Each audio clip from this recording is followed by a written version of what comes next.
aeroplanes are presently the fastest mode of transport for humans. But soon, this picture is going to change.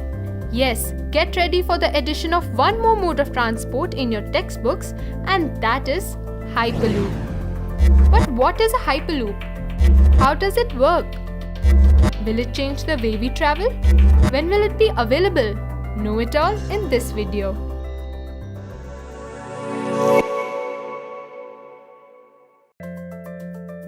From walking on foot to riding animals, bullock carts to boats, steam engines to automobiles, ships to aeroplanes, we have come a long way. And now it's time for Hyperloop.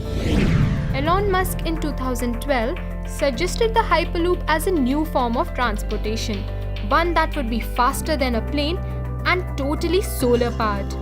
And in 2013, he gave a 57-page outline of the Hyperloop's technical details and how the system would work.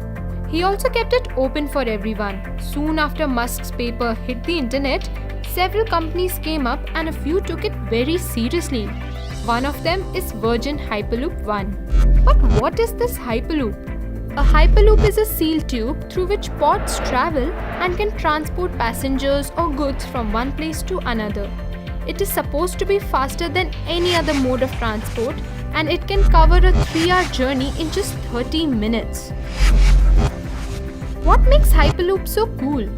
There are two enemies of speed. One is air resistance and second is friction. Hyperloop is all about removing these two things which can slow down vehicles. When an aircraft flies at a high altitude, it faces very less air resistance because the air is very thin there, and hence the aircraft is able to travel fast. But the air resistance on the surface is high, and to overcome that, the tube comes in. The tube encloses the space through which the pods move, and these tubes will have very low air pressure, which will be equivalent to the pressure aircrafts experience when flying above 150,000 feet.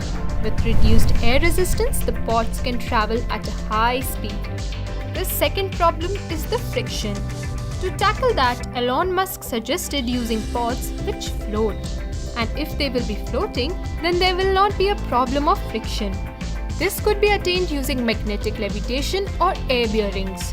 Magnetic levitation is a method used in bullet trains in which magnets are used to keep the train floating, and hence this reduces friction. Hyperloop capsules in Musk's model float above the tube surface on a set of 28 air-bearing skis. This would make the pod float just above the tracks, similar to an air hockey game. And so, like a cruising airplane, a Hyperloop needs only a little bit of energy to maintain the pod speed. More speed with less power gets you to where you're going faster, greener, and depending on energy cost, maybe cheaper too. These pods will get their velocity from an external linear electric motor.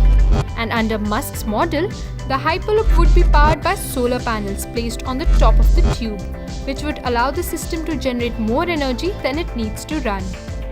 The time to take a ride in a Hyperloop is a bit far from now, but recently a test of Hyperloop was conducted for the first time with human passengers, and it was done successfully.